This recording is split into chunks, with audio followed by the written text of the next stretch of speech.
Ready করে নিয়েছি ফুলকপির পরোটা রেসিপি। এটা যেমন সফট হয়েছে তেমন একদম পুড়ে ভরা, খেতে অপূর্ব সুন্দর হয়েছে। অতি অবশ্যই বাড়িতে একবার ট্রাই করবেন।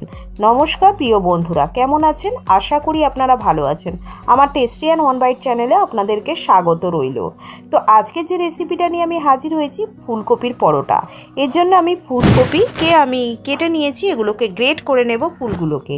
যে সকল বন্ধুরা ভিডিওটাকে দেখছেন তাদেরকে অনুরোধ রইল পুরো ভিডিওটা দেখার জন্য। আর যে সকল বন্ধুরা আমার চ্যানেলটিতে নতুন আছেন তাদেরকে অনুরোধ রইল, যদি ভিডিওটা ভালো লাগে লাইক সাবস্ক্রাইব করে চ্যানেলটির পাশে থাকার জন্য।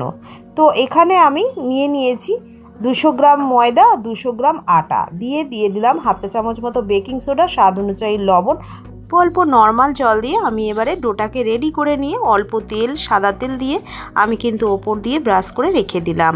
এখানে আমি কড়াইতে 3 চা চামচ মতো সরিষার তেল দিয়ে 1 চা চামচ মতো গোটা জিরে দিয়ে হাফ চা চামচ মতো আদা বাটা দিয়ে দিলাম, হাফ চা চামচ কাঁচা লঙ্কা বাটা দিয়ে নাড়াচাড়া করে নিয়ে হাফ চা চামচেরও কম হিং দিয়ে দিলাম, আর হাফ চা চামচ জিরে গুঁড়ো, হাফ চা চামচ ধনে গুঁড়ো দিয়ে নাড়াচাড়া করে নিয়ে আমি এর মধ্যে যে ফুলকপিগুলোকে গ্রেট করে রেখেছিলাম সেগুলোই দিয়ে ভালো করে নাড়াচাড়া করে নিয়ে এর মধ্যে হলুদ গুঁড়ো দিয়ে দিলাম হাফ চা চামচ মতো, অল্প পরিমাণে গরম মশলা দিয়ে ভালো করে নাড়াচাড়া করে নিয়ে আমি কিন্তু এটাকে ভেজে নেব। এর মধ্যে আমি দিয়ে দিচ্ছি ধনিয়া পাতা অল্প পরিমাণে দিয়ে ভালো করে নাড়াচাড়া করে নিয়ে এখানে দিয়ে দেব স্বাদ অনুযায়ী লবণ আর অল্প পরিমাণে চিনি। চিনিটা পুরোপুরি অপশনাল, আপনারা চাইলে কিন্তু স্কিপ করতে পারেন। তো দিয়ে ভালো করে নাড়াচাড়া করে নিয়ে আমি এখানে ভেজে নিয়ে নামিয়ে নেব। এখানে আমি যে ডোটা রেডি করে রেখেছিলাম আটা এবং ময়দার, তার থেকে আমি এক এক করে লেচিগুলো কেটে নেব।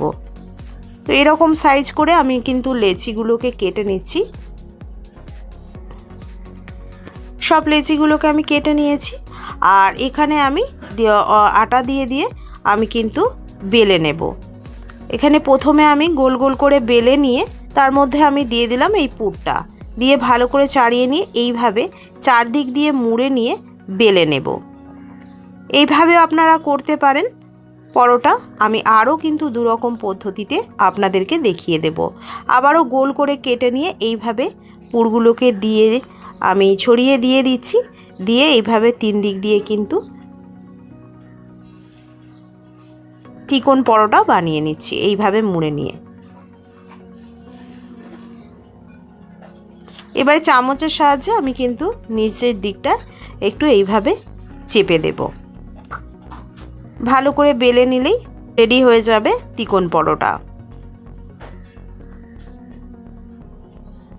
আর একটা দেখাচ্ছি, ছোট ছোট যে বড় বড় লেচিগুলো করেছিলাম তার থেকে 2 ভাগে ভাগ করে নিয়ে এইভাবে গোল গোল করে বেলে নিয়ে আমি এর মধ্যে দিয়ে দিলাম পুরটাকে এইভাবে চাড়িয়ে নিয়ে আবার আর একটা পাট আমি বেলে রেখেছিলাম সেটাই আমি দিয়ে দিলাম। দিয়ে এবার চারপাশে আমি কিন্তু চামচ দিয়ে কাঁটা চামচ দিয়ে এইভাবে চেপে দিলাম, দিয়ে আমি এবারে বেলে নিচ্ছি। এইভাবেও বানিয়ে নিতে পারেন। 3 রকম পদ্ধতিতে পরোটাগুলো রেডি করে নিয়ে আমি এবারে পরোটাগুলোকে তেল দিয়ে ভালো করে ভেজে নেব। তেল দিয়ে ব্রাশ করে করে আমি কিন্তু এইভাবে ভেজে নিচ্ছি। দেখুন প্রত্যেকটা পরোটা কিন্তু এইভাবে ফুলে যাবে। তো আমি আপনাদেরকে একটাই ভেজে দেখালাম, বাদবাকি এই একই পদ্ধতিতে আমি ভেজে নেব। পরোটাটা রেডি হয়ে গেছে, নামিয়ে নিলাম। তো সার্ভ করেছি আমি দই দিয়ে। তো দেখতেই পাচ্ছেন ভেতরে একদম পুড়ে ভরা। প্রত্যেকটা পরোটাই একই রকম। আমি আপনাদেরকে চারকোনা যে পরোটা বেলেছিলাম সেটাও আপনাদেরকে দেখাচ্ছি, চিকন পরোটাটাও দেখালাম। এইভাবে প্রত্যেকটা পরোটার ভেতরে কিন্তু একদম পুড়ে ভরা। তবে বাড়িতে একবার ট্রাই করবেন ফুলকপির পরোটা রেসিপি। আশা করি আপনাদের ভালো লাগবে। ভিডিওটা ভালো লাগলে লাইক সাবস্ক্রাইব করতে ভুলবেন না। কমেন্ট করে জানাবেন রেসিপিটা কেমন লাগলো। ভিডিওটাকে বেশি বেশি করে শেয়ার করে দেবেন, তার সঙ্গে বেল আইকনটা প্রেস করে দেবেন। বেল আইকনটা প্রেস করলে সবার আগে নোটিফিকেশন আপনাদের কাছে পৌঁছে যাবে আমি যে নিত্যদিন ভিডিওগুলো ছেড়ে থাকি। আমি আবারও একটা নতুন রেসিপি নিয়ে হাজির হব। ততক্ষণ আপনারা সুস্থ থাকবেন, ভালো থাকবেন। আজকের মতো এইটুখানি। ধন্যবাদ বন্ধুরা।